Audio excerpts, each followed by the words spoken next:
I'm Olivia.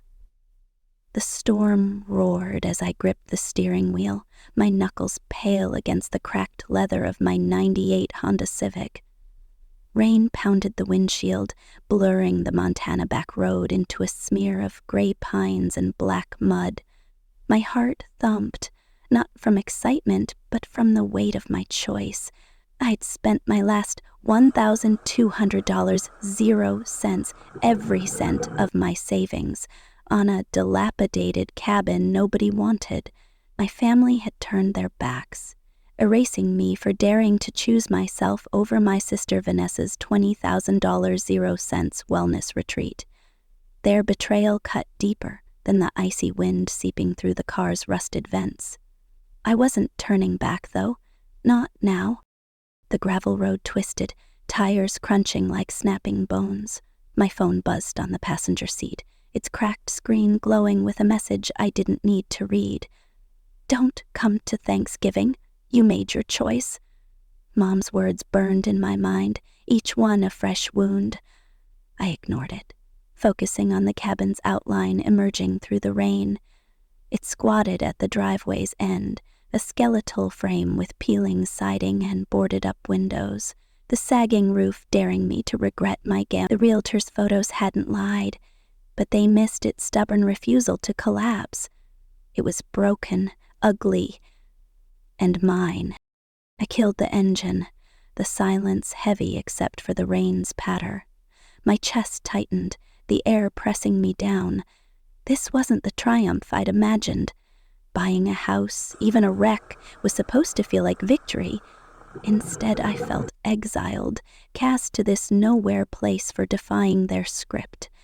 My family's faces flashed, Mom's pursed lips, Dad's cold stare, Vanessa's perfect smile stealing the light. They'd made it clear I was no longer theirs.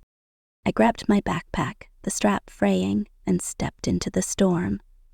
Mud sucked at my boots, each step a fight. The cold bit through my thrift store jacket, too thin for Montana's bite. I fumbled the keys, fingers numb, and pulled a folding chair from the trunk, my only furniture, used for late-night writing by Lake Washington.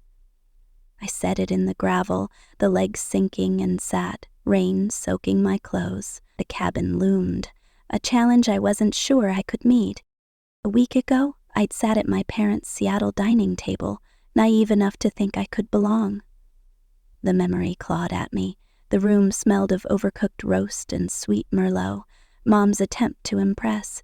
Vanessa glowed, her blonde hair catching the chandelier as she sipped wine. Mom gushed about Vanessa's Aspen retreat, a spiritual reset costing $20,000, 0 cents. "She's worked so hard," Mom said, pride dripping. I pushed mashed potatoes around my plate, the weight of their expectations a noose. Dad's eyes pinned me. "Olivia, you said you'd transfer the money. What's the holdup?" His tone held thunder. I took a breath. "I didn't transfer it. I bought something." The room froze. Vanessa's wine glass hovered. Mom blinked, predator-like. "What do you mean, bought something?" she snapped. "A house," I said, chin up. "A fixer-upper in Montana. It's mine." Silence swallowed the room. Vanessa laughed, sharp and mocking. "A house? You mean a dump? You blew your savings instead of helping me?" I held my ground. "I never agreed to fund your retreat, Vanessa." Mom's glass hit the table.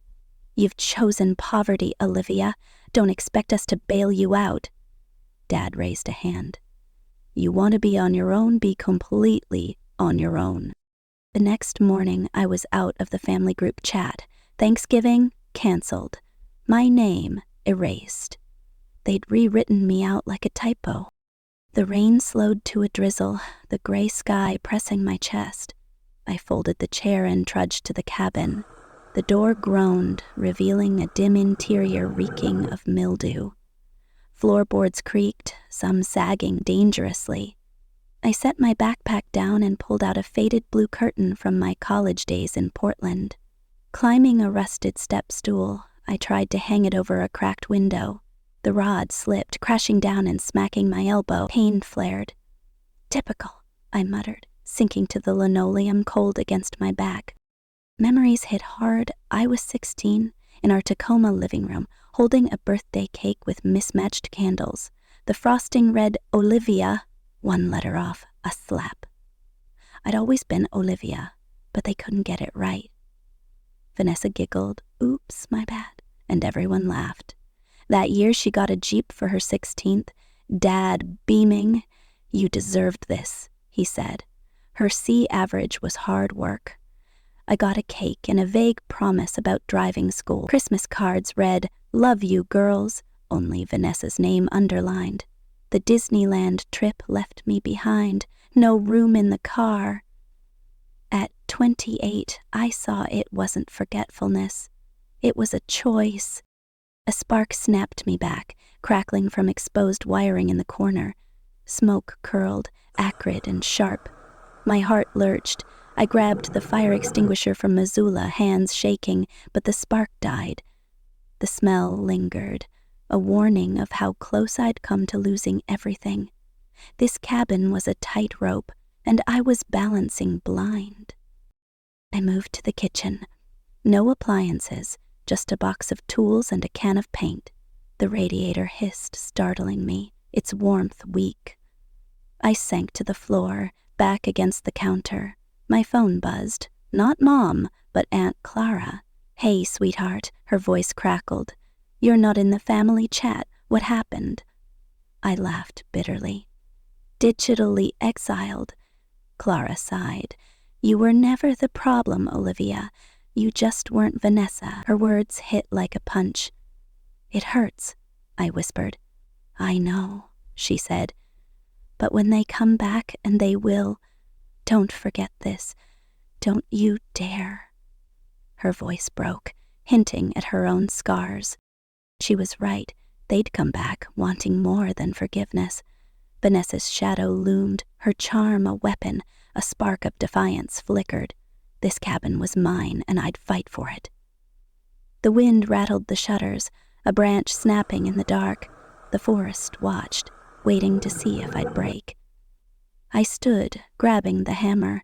A board in the porch gave way, splintering like a gunshot.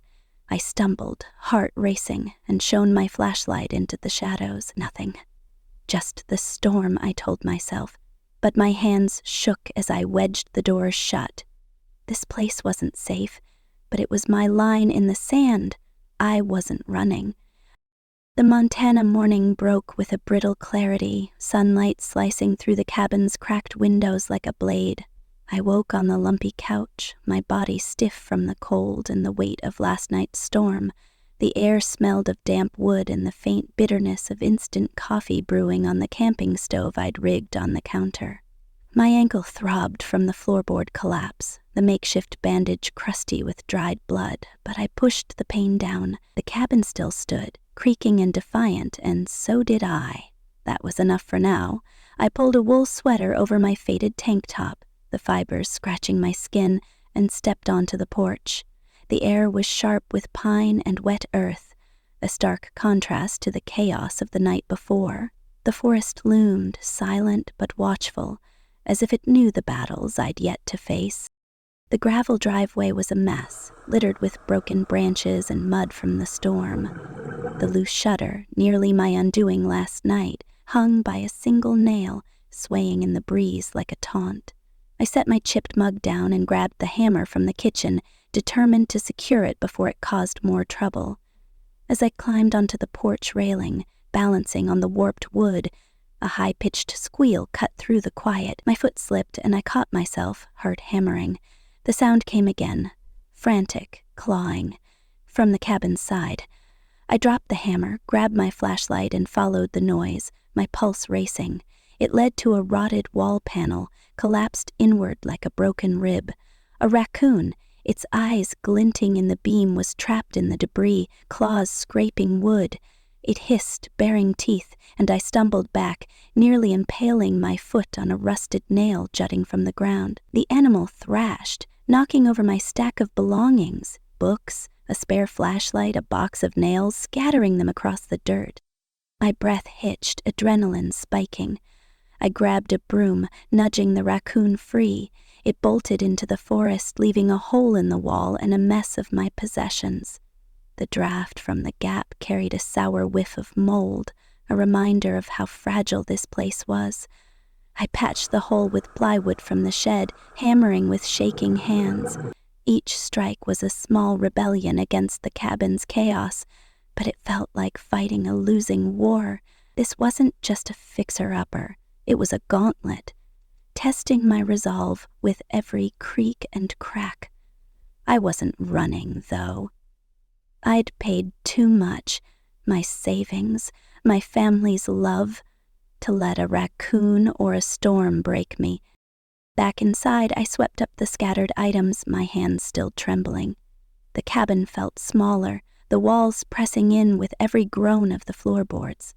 I sat against the counter, the linoleum cold, and opened my notebook, its leather cover worn smooth. "This place wants me gone, but I'm staying," I wrote, the words a vow. My phone buzzed, and I braced for another cold message from Mom. The silence from my family was louder than any text, a constant reminder of their choice to erase me. But it wasn't Mom. It was a neighbor, Mrs. Callahan, a wiry woman with a perm and a penchant for gossip. "Heard you had a visitor. Everything okay?" she texted. I frowned, confused, then remembered the raccoon. News traveled fast in this nowhere town. I was about to reply when a sharp knock rattled the front door. My heart leapt, instincts raw from last night's noises. I grabbed the hammer, creeping to the window and peering through the tattered curtain. Vanessa stood on my porch, a vision in a cream cashmere coat that cost more than my cabin. Her oversized sunglasses reflected the morning light, her stance a perfect Instagram pose. My stomach twisted. Dread, anger, and a flicker of old hope I couldn't shake. What was she doing here, after calling me unstable, after laughing at my dump? I opened the door, hammer in hand, and leaned against the frame. "What do you want, Vanessa?"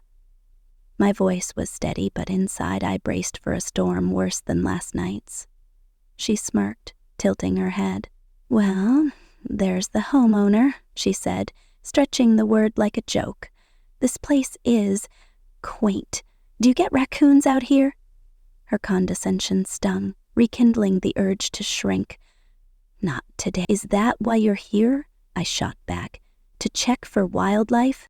She clicked her tongue, stepping closer, stilettos clicking on cracked concrete. "No need to be defensive, Liv.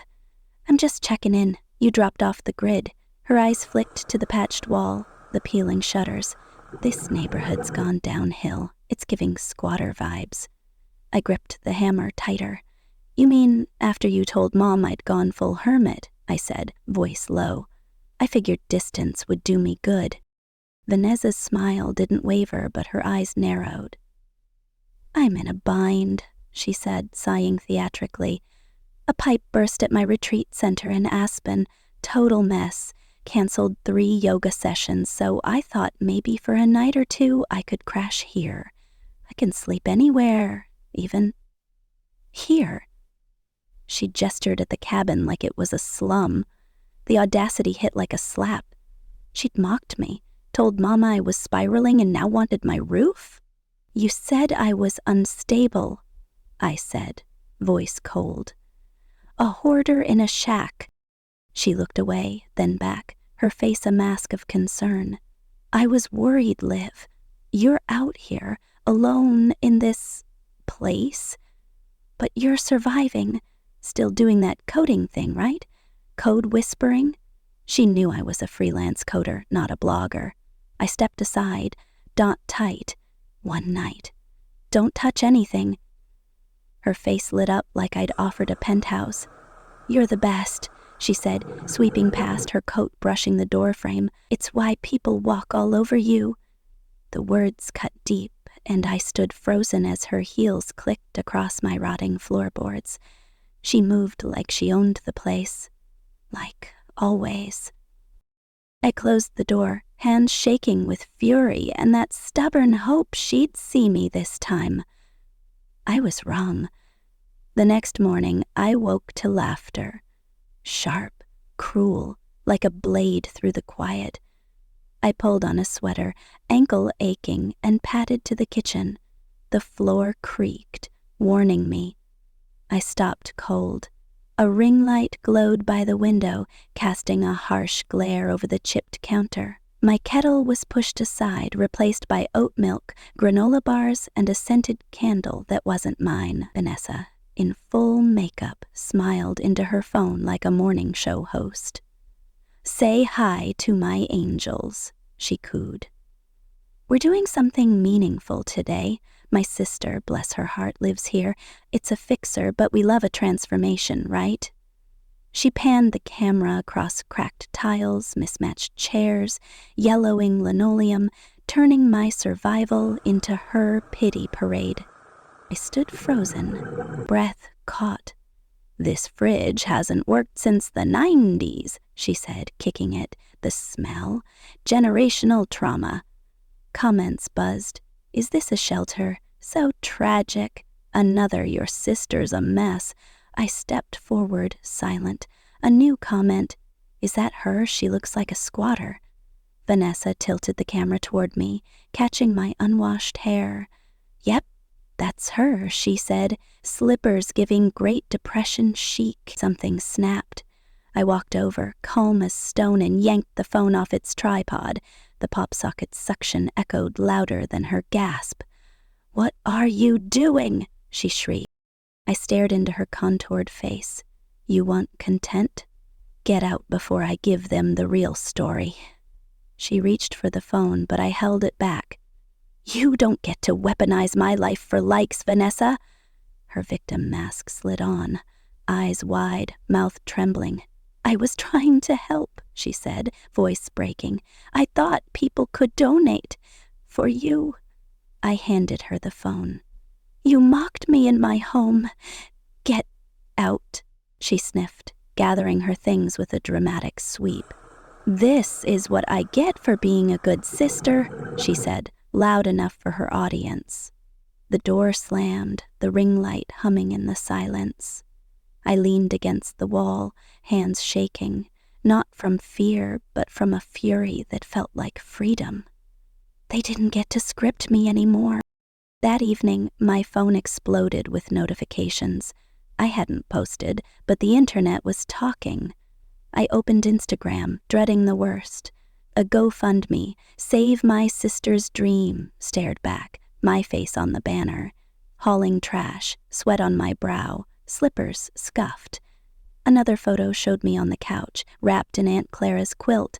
The caption read, "My baby sis has been through so much, help her rebuild." Raised $22,000, 0 cents. Recipient, Vanessa's PayPal? My blood roared. She'd monetized my struggle, turning me into a charity case without consent. I paced, ankle throbbing, the cabin creaking like it shared my rage. Comments praised her. "You're such a good sister. I sent $50, 0 cents. I slammed my phone down, cracking the screen further. She hadn't mentioned the fundraiser when she left, fake tears and all, or in her story about driving away from toxicity with piano music. I tried to report it, but the platform replied, "No violation of guidelines." Vanessa knew how to play the system. Say enough, let assumptions do the rest. A new story popped up. Some people stay mad. I'm doing what I can. I stared until the words blurred, my hands trembling.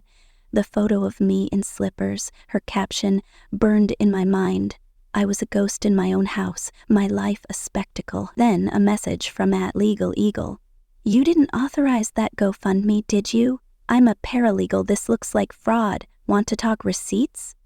My heart steadied. Someone saw the strategy behind the humiliation. I typed, "Yes."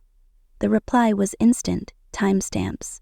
"Don't go public yet." A flicker of power sparked. I began documenting, clip by clip, screenshot by screenshot, building a case to dismantle her game. Days blurred into repairs and rage. I patched the raccoon hole, tarped the roof, scrubbed mildewed, each task a defiance. But the cabin fought back. One night, hammering a loose board, a gas pipe hissed, sulfur stinging my lungs. I dropped the hammer, ran outside, and shut off the line, coughing. I sat on the porch, gulping air, hands shaking. The cabin was a battlefield, but I was learning to fight. I called a plumber, draining my savings further. Freedom had a price, and I'd pay it. I started connecting with neighbors, like Mrs. Callahan, who brought over a casserole and stories of the town's history. "This place has ghosts," she said, eyeing the cabin, "but you're tougher than it looks." Her words stuck, a reminder I wasn't alone. I joined a community cleanup, hauling branches and swapping tips with locals. Kids chalked messages on my walkway, "Keep going." It was small, but it felt like home. The day before Vanessa's Denver Q&A, the cabin was still. I sat at the kitchen table, laptop open, phone buzzing with updates from Elsie the paralegal. We'd finalized a cease and desist letter, a legal blade for Vanessa's lies. On Zoom, Elsie's desk was cluttered with legal pads. "Breathe, Olivia," she said. "The paperwork speaks now." I nodded, throat tight, watching the clock tick to Vanessa's raw, unfiltered event. She'd teased it for days, promising to set the record straight. I scoffed. Nothing about her was unfiltered. 10 minutes before her stream, Elsie's courier confirmed the letter's delivery. I watched on my phone as Vanessa appeared, glowing in earth tones, smiling wide. "Hi, beautiful souls," she said. "We're about positivity here." She spun a tale of helping a struggling sister, blaming negativity on pain. Then an assistant handed her a manila envelope. Her smile froze. She skimmed it, eyes darting, and the stream cut to static. Chat exploded. "What was that?" She shook. Reddit bloomed. "Cease and desist. Someone got bodied." Screenshots of her panic spread, her PayPal link to the GoFundMe exposed. An HOA message followed. "Vanessa used our name to solicit funds, citing you as a displaced homeowner. This violates our policies. Please confirm." Attached were PDFs of Vanessa's grant applications, painting me as a charity case. It wasn't just betrayal, it was fraud. I drove to her Los Angeles gala, the road long but my resolve steady. In a navy dress and Mom's scorned locket, I slipped into the Marriott ballroom, blending among influencers and journalists. Vanessa shone center stage, her gown shimmering. The slideshow began.